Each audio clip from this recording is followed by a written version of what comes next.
আমাদের এক পররাষ্ট্রমন্ত্রী ছিলেন পালিয়ে যাওয়া সরকারের, তিনি বলেছেন ভারতের বিজয় মানে আমাদের বিজয়, ভারতের উন্নয়ন মানে আমাদের উন্নয়ন। বুঝতে পেরেছেন তো? এইভাবে ঠিক এই বাক্যে তিনি বলেছেন। তেমনটা আমরা দেখেছি। এখনকার পররাষ্ট্র বিষয়ক জন উপদেষ্টা তার বক্তব্য আমরা দেখি। এর মধ্য থেকে নির্যাস নিয়ে নিতে হবে আমাদেরকে যে আসলে আমরা কোনটা অনুসরণ করব, কোনটাকে সত্য বলে ধরে নেব। আমাদের এটা প্রাপ্তি না যে দুই দলীয় একটা গণতান্ত্রিক ব্যবস্থা প্রতিষ্ঠিত হয়েছিল শত অন্যায় জুলুম নির্যাতনের মধ্যেও। একবার বিএনপি, একবার আওয়ামী লীগ, একবার বিএনপি, একবার আওয়ামী লীগ এবং তাদের মিত্র শক্তিরা।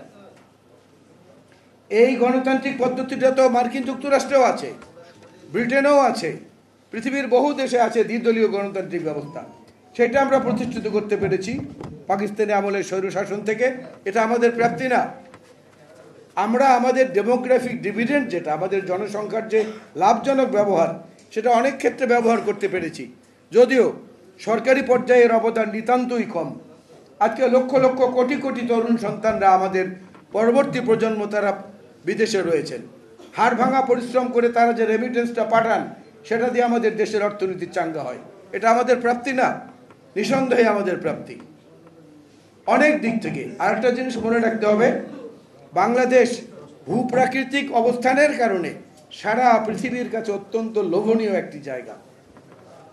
এই বাংলাদেশ হচ্ছে সেই জায়গা যেখান থেকে একসময় মসলিন সহ অন্যান্য জিনিস এটা সারা পৃথিবীতে ছড়িয়ে পড়তো পর্তুগিজ ব্যবসায়ীদের নেতৃত্বে, যে কারণে এই জায়গাটাকে সিল্ক রুট বলা হতো। সিল্ক রুট, এই সিল্ক রুট তৈরি করার এখন আবার নতুন উদ্যোগ নিয়েছে আমাদের প্রতিবেশী চায়না।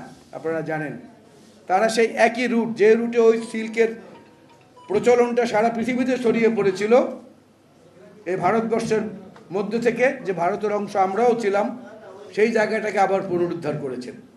এগুলো জানতে হলে বই পড়তে হবে।